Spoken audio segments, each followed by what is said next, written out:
एक कस्बे में एक विधवा अंधी औरत रहती थी। उसका एक बेटा था जिसके पालन पोषण की सारी जिम्मेदारी उसके कंधों पर थी। वह अपने बेटे को पढ़ा लिखा कर एक बहुत बड़ा आदमी बनाना चाहती थी, इसलिए उसने उसका दाखिला कस्बे के सबसे अच्छे स्कूल में किया। वह दिन रात मेहनत करती ताकि बेटे की स्कूल की फीस दे सके।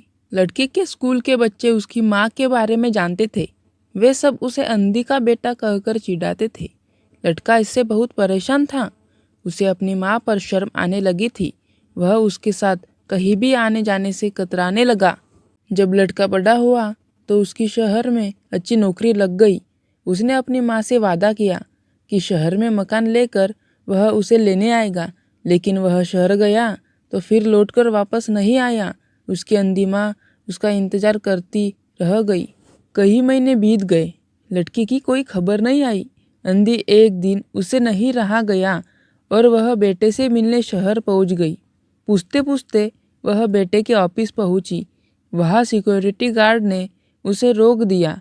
अंधी औरत ने गार्ड को अपने बेटे का नाम बताया और बोली कि उससे जाकर कह दो कि गांव से कोई मिलने आया है। गार्ड ने जाकर उसके बेटे को बताया। बेटे ने ऑफिस की खिड़की से देखा तो उसे अपनी माँ गेट के बाहर खड़ी नजर आई। वह ऑफिस में सबके सामने अपनी माँ की वजह से शर्मिंदा नहीं होना चाहता था। उसने कहला दिया कि वह ऑफिस में नहीं है। अंधी औरत वहाँ से चली गई। शाम को वह लड़का ऑफिस से घर जाने के लिए निकला। रास्ते में एक जगह काफ़ी भीड़ जमा थी। वह अपनी गाड़ी रोककर भीड़ के पास पहुंचा और तो बीच सड़क में अपनी माँ को मारा पाया। उसके हाथ में एक चिट्ठी थी जिसमें लिखा था, बेटा बड़े दिन हो गए थे, तेरी कोई खबर नहीं मिली। चिंता हो रही थी इसलिए तुझसे मिलने चली आई। तू तो अब बड़ा आदमी बन गया है।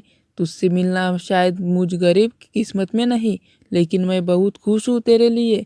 तूने अपना ही नहीं मेरा सपना भी पूरा किया है। मलाल है कि तेरी तरक्की देख नहीं सकती। काश बचपन में तेरी आंखों में सरिया न घुसा होता और मुझे तुम्हें अपनी आंख न देनी पड़ी होती तो तेरी तरक्की अपनी आंखों से देखकर सुकून से मरती। तेरी अंधी माँ। ये पढ़कर लड़का फूट फूट कर रोने लगा। जिस अंधी माँ पर उसे शर्म आती थी, उसने उसके लिए कितना बड़ा बलिदान किया था। वह आत्मग्लानि से भर उठा और जिंदगी भर खुद को माफ नहीं कर पाया। दोस्तों, माता पिता अपने बच्चों के लिए अपना सर्वस्व निछावर कर देते हैं। उनका हमेशा सम्मान करना चाहिए।